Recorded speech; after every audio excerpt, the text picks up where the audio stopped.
Aksi arogan Aibda IR, tangkap pencari bekicot dan dipaksa ngaku mencuri, kini diperiksa Propam. Aksi arogan salah tangkap yang dilakukan Aibda IR, oknum polisi yang bertugas di Grobogan, Jawa Tengah terhadap Kusyanto, pencari bekicot asal desa Dimoro, Kecamatan Toroh menjadi viral. Akibatnya, Aibda IR dalam masalah besar sebab Kusyanto tidak terbukti bersalah. Kasih Humas Polres Grobogan, AKP Danang Esanto, menyatakan mendalami kasus salah tangkap oleh Aibda IR. Kami akan melakukan penyelidikan dan pemeriksaan terkait video viral tersebut sesuai dengan aturan yang berlaku, kata Danang, Minggu 9 Maret 2024. Sementara Kusyanto mengaku trauma.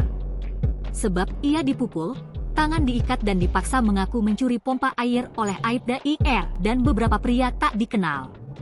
Demi Allah, saya bukan pencuri. Keseharianku cuma berburu bekicot untuk dijual, ujar Kusyanto dikutip dari Kompas.com, Sabtu, 8 Maret 2025. Dikatakan Suryanto, kejadian pada Minggu, 2 Maret 2025, malam sekitar pukul 22 WIB bermula saat Kusyanto beristirahat di persawahan Desa Suru, Kecamatan Gir. Tiba-tiba ia dibekuk Aibda IR dan sejumlah warga yang memaksanya mengaku. Lalu dengan tangan diikat ia diboncengkan motor menuju rumah mertua IR di Desa Ngleses, Kecamatan Boyolali. Diapit di motor dan Aibda IR yang duduk di belakang, memukuli kepala sepanjang perjalanan. Ia dipaksa mengaku, namun Kusyanto tetap tak mengakui perbuatannya.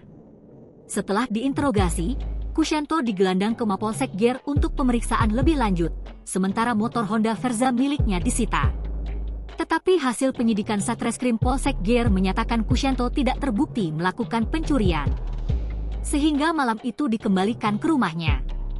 Kusyanto mengaku sebagai orang tak punya ia tak bisa berbuat apa-apa dan malu karena video tersebar dan hingga kini tak ada niat baik. IR meminta maaf dan memulihkan nama baiknya dipulihkan. Download Tribun X sekarang, menghadirkan lokal menjadi Indonesia.